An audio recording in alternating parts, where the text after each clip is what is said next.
Issue Kalusugan. Tampok na balita hinggil sa kalusugan ng mamamayan. Issue Kalusugan sa Health Check Plus. Nagbabalik ang Health Check Plus, Issue Kalusugan. Kasama pa rin natin si Assistant Professor Keneling B. Bakay para ipagpatuloy ang ating kwentuhan tungkol pa rin sa mahalagang paksang Comprehensive Sexuality Education. Prof. Ken, nabanggit na din po ninyo na marami sa mga ating mga health checkers, parang may mga health checkers tayo ngayon, no, na talagang iniisip, na naniniwalang pagkapag-uusapan ang tungkol sa sexuality ay gagawing mas curious at mas tataas ang kanilang chance na mag-engage sa isang sexual activity. Para po inform ang ating mga health checkers, ano po ba ang sinasabi ng mga scientific na pag-aaral tungkol sa topic na ito? Katulad ng nabanggit ko, Teacher Ellie, no, mga health checkers, kailangan makinig tayo or tingnan natin yung mga resulta ng mga pag-aaral or research on comprehensive sexuality education. Sa mga maraming bansa na nagkaroon ng maayos na implementation ng comprehensive sexuality education, ay nagkaroon ng pagbaba sa number ng mga teenage pregnancies, sexually transmitted infection such as HIV, no, and unintended pregnancies po, no. Hindi lang naman sa mga kabataan ito, pero pwedeng tama na po yung edad, no. However, hindi pa pala ready magpamilya. So, ang comprehensive sexuality education po, madadala nila to hanggang sa kanilang pagtanda. So, yun lamang, Teacher Ellie. Alam niyo po, Prof. Ken, paulit-ulit nating nababanggit kanina, no, na medyo conservative ang ating Philippine society patungkol sa mga usaping ganito, no. Ang ilang sektor ay nagsasabing ang CSE ay imported at Western concept na hindi nag-fit sa ating Philippine society. Sa paanong paraan naka-align po ang CSE sa ating mga Filipino values, religious na paniniwala at sa importansya ng family at modesty? Okay, when it comes to our Filipino values, nandyan kasi yung pagkakaroon natin ng family-oriented na values, no? So maganda sa isang family-oriented na values when we say na we take very highly, we took our families na parang sila yung number one sa ating buhay, no. Sila yung priority natin, no. So if our family is our priority, then dapat po napag-uusapan lahat sa pamilya na ang isang kabataan, no, kabataan na maayos po ang family orientation niya ay dapat po meron siyang kalayaan na i-share kung ano po ang nasa isip niya, ang nasa damdamin niya, na walang fear po na ma-judge siya ng kanyang family. So I think yun po yung magandang maisama natin when it comes to kung gusto po nating i-incorporate yung Filipino values when it comes to comprehensive sexuality education. When it comes to religious beliefs naman, Teacher Ellie, of course, the church, no, doesn't promote, no, or is against premarital sex, and that's the reason of abstinence, no. Yun po, I think, dun po natin i-connect yung abstinence, no. And I think po the reason why the church doesn't support premarital sex is because of these cases po. Ayaw po nila ng teenage pregnancy, ayaw po nilang mangyari na tumaas po ang bilang ng mga unintended pregnancies or ng sexually transmitted infection.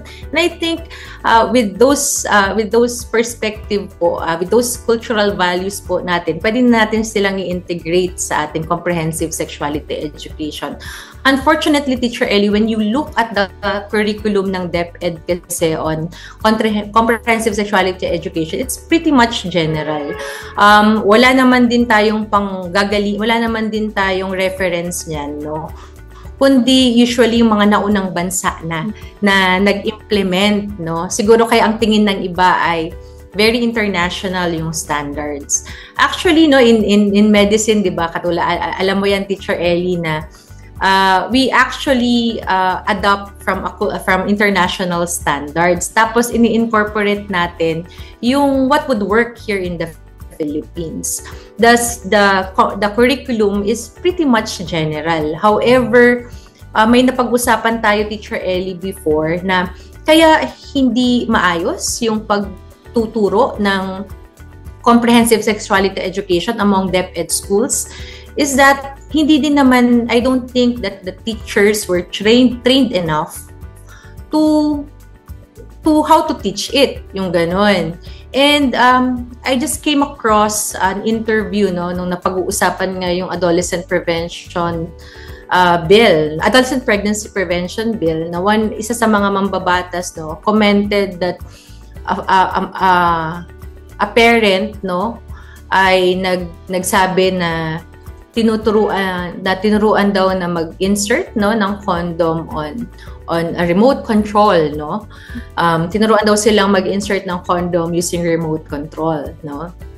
And since I teach family planning on our students, no, ako kasi talaga lagi kong bilin sa kanila, when they teach family planning or when they teach condom insertion sa mga patients nila, they always use a penis model, no? Hindi dapat any other model. So I don't think, kung sino man yung teacher na yon, I don't think the teacher was trained enough how to teach it. Kasi ang argument ngayon ng isang mambabatas is that every time daw makakita ng remote control ang isang kabataan, ang maiisip na niya is about sex. So, I think with proper training ng ating mga teachers, kasi isa lang din to sa mga additional tasks na ibinagsak sa kanila with our reproductive health law. So, kung matuturuan sila ng maayos, and to acknowledge also their own biases, kasi hindi natin yan mapipigilan. May mga our Filipino values is pretty, diba, isa ang pagiging mahiyain sa ating mga values as Filipinos, no? So may mga own biases din si teacher. So paano natin yon ma-address? And with the right training of our teachers in introducing comprehensive sexuality education, I think ma-implement natin ng maayos yan.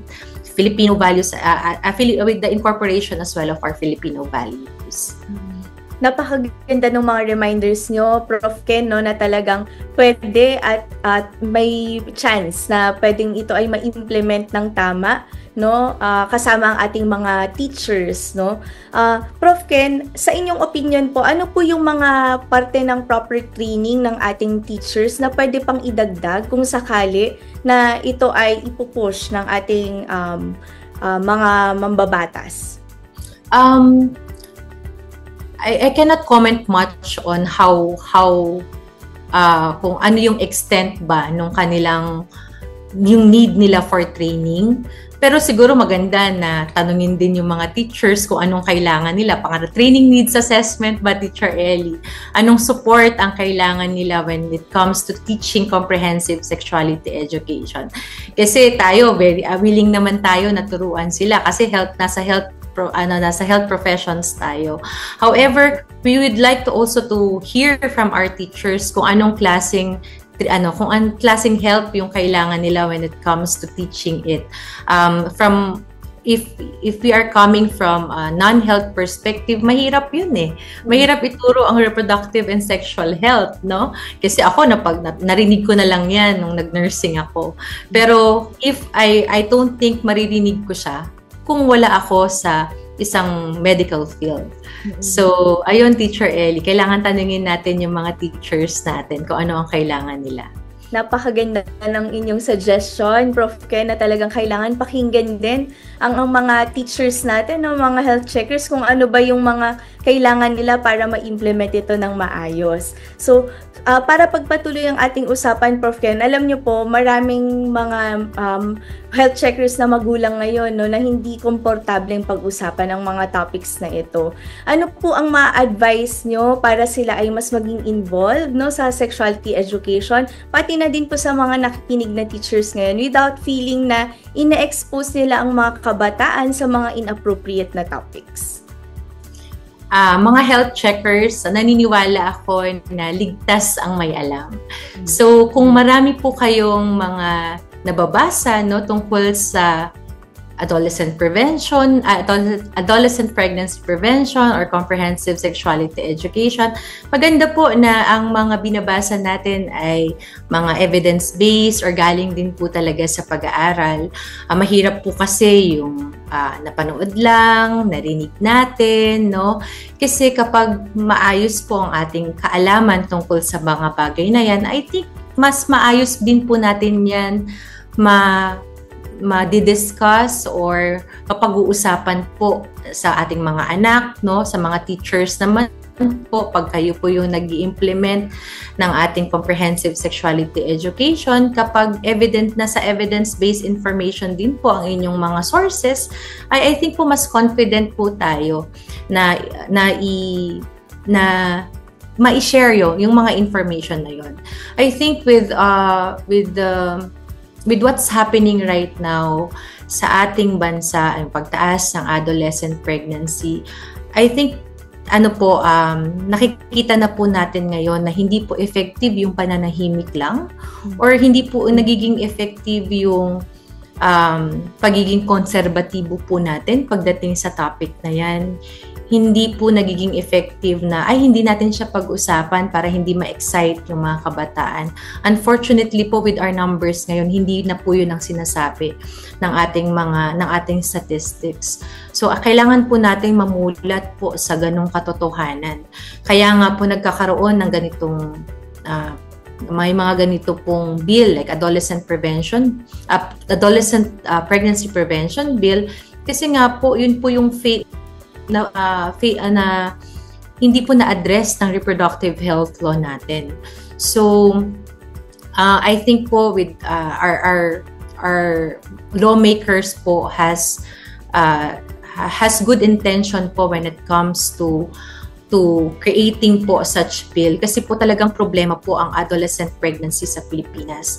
Napakataas po ng health risk at long-term consequences ng adolescent pregnancy, hindi lang po sa mismong nanay or sa mismong kabataan, even po sa kanyang magiging anak. So, yun din po yung kailangan nating isipin, at kailangan din po mamulat yung ating mga mata pagdating po sa bagay na yan.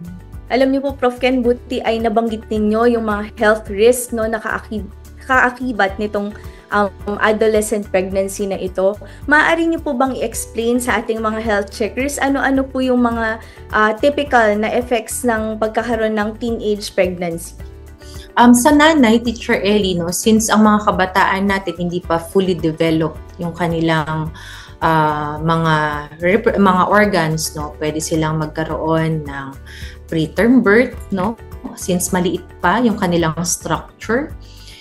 Hindi lang preterm birth, pwede din sila magkaroon ng gestational hypertension o pagtaas ng BP habang buntis pa, at ito ang number 1 cause of maternal death o pagkamatay ng mga buntis sa Pilipinas ngayon.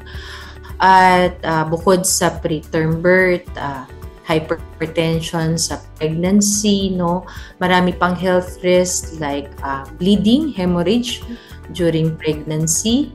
And pagdating naman sa kanilang magiging anak, kung preterm birth ito, at magkakaroon sila ng preterm baby, ang preterm baby, kahit maayos siya paglabas, long term yung kanyang consequences, nagkakaroon sila ng problem later on kapag sila naman ay nagkaedad, or habang sila ay tumatanda. So, hindi lang yun, hindi lang physical consequences.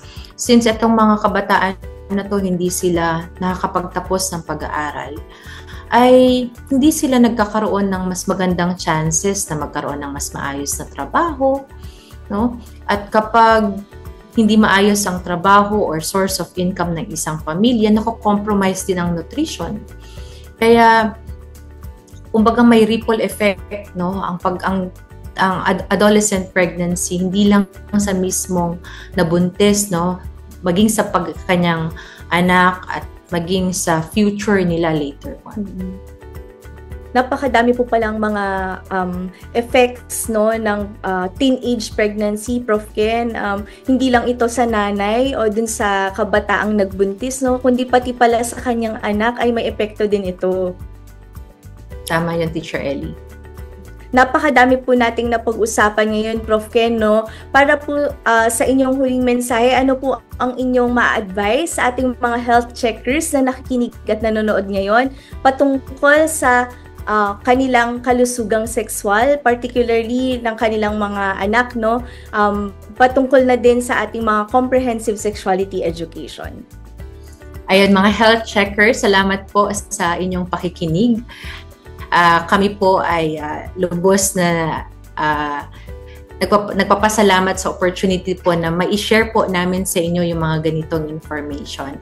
And sana po ay hindi po siya masayang, no? Sana po itong pakikinig ninyo ay magmulat po ng inyong mga isipan, ng inyong mga mata tungkol po sa sitwasyon natin ngayon sa ating reproductive health po and or sexuality po.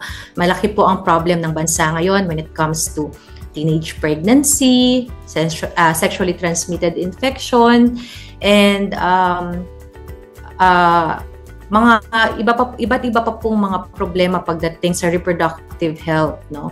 Kaya humihingi po kami ng inyong suporta when it comes to integrating comprehensive sexuality education on our curriculum, and sa akin po, no, wala naman tayong powers pagdating dyan, kundi information, Teacher Ellie.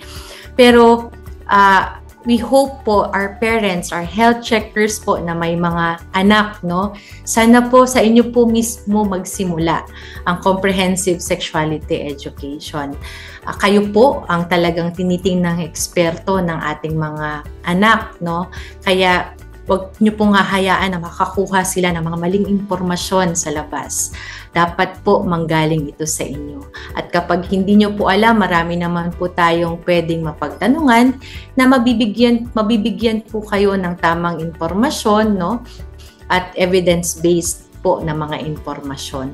So, yun po, Teacher Ellie, sana ito po ay magmulat sa ating mga health checkers sa mga impormasyon tungkol sa sexuality education. Maraming salamat po, Assistant Professor Keneling B. Bakay. Ligtas ang may alam. Sana po ay muli tayong makapagkwentuhan dito sa Health Check Plus, ang programang pinagkakatiwalaan ng mga eksperto. Ang gaganda ng mga napag-usapan natin kasama si Prof. Ken, tunay na ligtas ang may alam.